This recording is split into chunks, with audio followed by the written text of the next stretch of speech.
The coming crisis in the decentralized lending market. Lending has become the fastest growing sector of decentralized finance in recent years. Now this segment accounts for almost half of the total volume of DeFi market transactions, or, to be more precise, about $40 billion, according to Statista. Most experts agree that this is not the limit, given the rapidly growing demand for loans and the huge pool of potential lenders. The decentralized loan market can easily grow exponentially because of its advantages over traditional lending. The main advantage is the radical expansion of the number of potential creditors. DeFi's open architecture allows any cryptocurrency user to become a lender if they are willing to take the risk. At the same time, in a decentralized system, credit risks are lower, since the information about the financial position of borrowers is more transparent than in the traditional financial system. The decentralized market offers significant savings to borrowers, since they can meet lenders without intermediaries. In addition, borrowers can simultaneously interact with several pools of lenders, forcing them to reduce their appetite. Giving and receiving loans in cryptocurrencies has become extremely popular since the advent of the Aave and Compound credit protocols,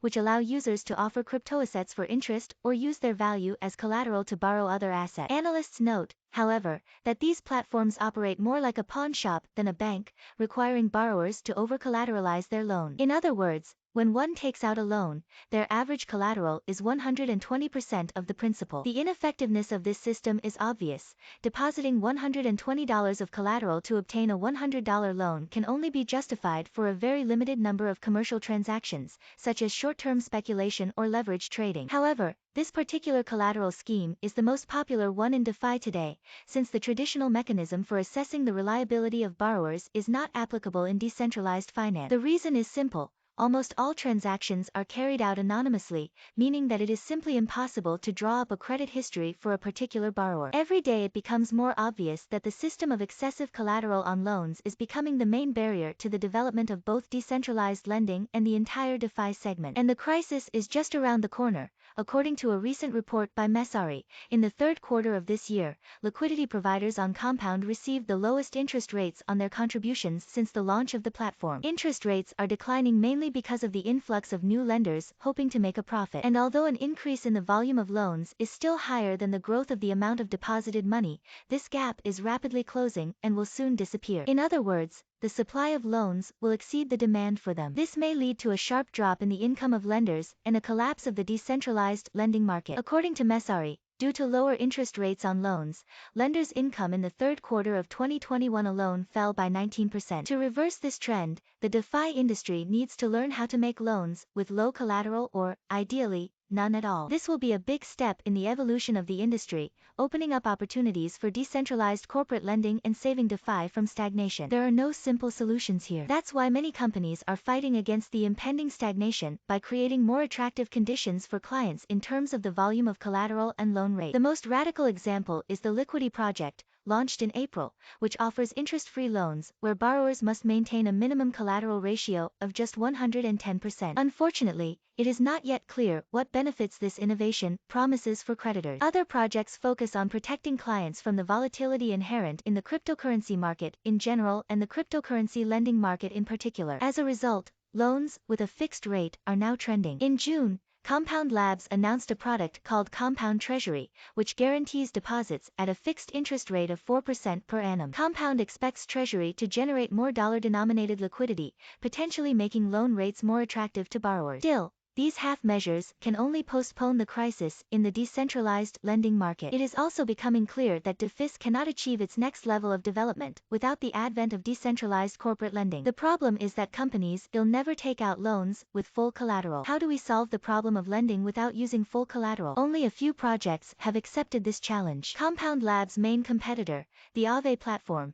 is developing a limited form of unsecured lending through a loan delegation mechanism. This model shifts the responsibility of supporting the collateral to the debt underwriter, who will take responsibility for collecting the debt, and the end client will receive a loan with partial collateral or no collateral at all. The inclusion of the debt underwriter in the lending process, however, will clearly make loans more expensive for the borrower and reduce the lender's profit. A similar mechanism was launched this year by Cream Finance in the form of Iron Bank's lending service. It provides under-collateralized loans to a limited number of proxies, whose reliability has been preliminarily assessed by Cream Finance experts. That being said, it is still unclear how Cream plans to reimburse liquidity providers if an approved borrower fails to return the money. Another new project, DeBond, has managed to build a scheme that closely resembles the established practices of the traditional market. The company provides debt financing through bond. This model requires a potential borrower to pledge their digital assets into a smart contract and set the parameters of the loan, including the term, amount, interest rate, time, and amount of each loan payment. Moreover, the user can choose all these parameters individually, based on their own needs and capabilities. This smart contract is a complete analogy to a traditional bond, to the extent that the borrower can choose its type, with a fixed income or a floating rate. A formalized smart contract is placed on an electronic auction site, where the lender can buy such a bond if the proposed terms are attractive. As a result, the issuer receives a loan, and the lender receives a pledge and their money back, guaranteed by a smart contract. But that's not all. The new EIP 3475 algorithm used by DeBond allows the lender to issue derivatives on outstanding loans, packing them into new bonds with different combinations of risk and return. These derivatives can be traded on the secondary market, using DeBond's platform. Thus, their credit risk is shared between liquidity providers. This is a major advantage for the lender over existing DeFi lending protocols. For the borrower, the main advantage is that the collateral will not need to be liquidated if its value falls below the established threshold of 110 to 150%. DeBond's attention to the mechanism of bonded loans is well justified, since bonds are the main instrument of corporate lending today. By the end of 2020, dollar-denominated bonds totaled nearly $21 trillion, exceeding 132.5% of U.S. nominal GDP. To make an analogy, we may apply the same ratio to the total capitalization of the DeFi market, which is slightly more than $52 billion. This implies that the volume of the bond market in this segment should be $69 billion.